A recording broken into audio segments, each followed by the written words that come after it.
Hello welcome to my YouTube channel जे मैंने भी पंचम श्रेणी छुआ नवोदय परीक्षा देते 2024-25 तार रिजल्ट आज डिक्लेयर होती तुम सिलेक्शन हो कि नहीं जानापी वीडियो को लास्ट पर्यंत देखु। जदि वीडियो भल लगे ताले वीडियो को लाइक कर शेयर कर चैनल को सब्सक्राइब करदेव जहाँफल जहाँ मुझे जहाँ भी नुआ वीडियो अपलोड करी आपण मैंने जमी पाइपर।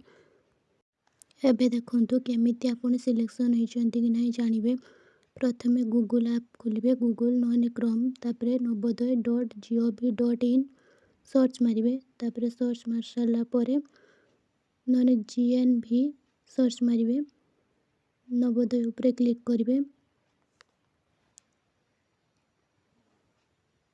तापर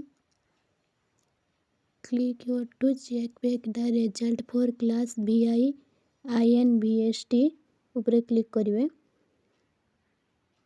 तापर खोलिबो तापर पेज खोली सारा पर तुम रोल नंबर दब तापर ये डेट ऑफ बर्थ पकेब डेट ऑफ बर्थ पकई सारा पर जार जहाँ डेट ऑफ बर्थ थी सी सहीटा पकेब जोड़ा एग्जाम एंट्रेंस एग्जाम देवा समय देथिबो से डेट ऑफ बर्थ तापर चेक रिजल्ट उपरे क्लिक करिवो तापर तुमको देखिबो कंग्रेचुलेसन जदि तुम्हें हेइछो ताने कंग्रेचुलेसन देखिबो जदि तुम्हें सिलेक्ट हेइनो नवोदय पई ताने तुमको कंग्रेचुलेसन देखेबनी जदि कंग्रेचुलेसन देखेला ताने तुम जानिलो जे तमरो नवोदय रे सिलेक्शन हो जाइछि।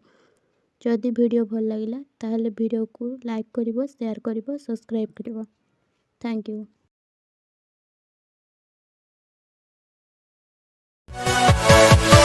Yeah.